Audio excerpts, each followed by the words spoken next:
Dave McCarthy sits out to me today. Dave, good morning to you. How are you today? Very well. Thanks for joining us today. A lot happening from a finance point of view, Dave. Recent research shows that insolvent pension schemes will force many to move to retirement bonds. What is the situation there? Well, basically, this is to do with defined benefit schemes. And defined benefit schemes, as anybody who has one will know, that they're the Rolls Royce of pension schemes, where you get a defined benefit, literally, of a pension at retirement, depending on your length of service, salary, etc. The problem, which has been flagged for the last number of years, is that a lot of these schemes are insolvent. In other words, they can't meet the requirements that they will in terms of payments to current employees who will be retiring in the future and current or past employees who are receiving pensions. So the bottom line here is that a number of these schemes, quite a number of them, have been wound up, and some more of them will be wound up in the future.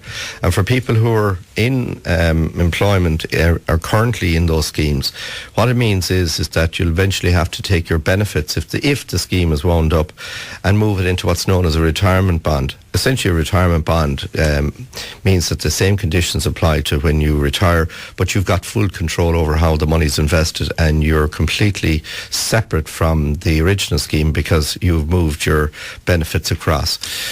So it's not good news for people who have defined benefit schemes that have been wound up. So, but unfortunately, I suppose it's a sign of where we have been and where we're going with defined benefit schemes. Now, I'm nearly afraid to mention Vodafone shares, but anyway, I have Vodafone and Standard Life shares. I've never received a share certificate. Can you help to explain why? Well, very simply, the likes of Vodafone, Standard Life, and many other companies give you two options. You either get a share certificate, which is the traditional way, or you have what's known as a share account. Obviously, that person doesn't realise what they actually have is a share account, which means that you won't get a certificate. Your shares are held electronically.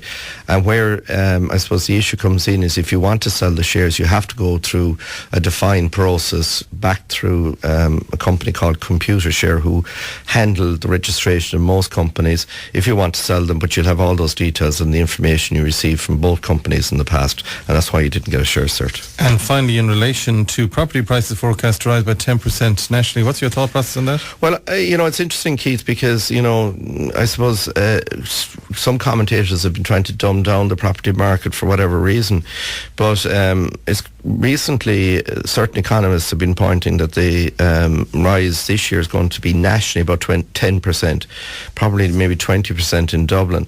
And for obvious reasons, for property owners, it's good news to feel that the market is on the rise, and long may it continue. All right, Dave, thanks for joining us. Dave McCarthy and Associates, joining us in studio now. You can write to Dave McCarthy, care of Galway Bay.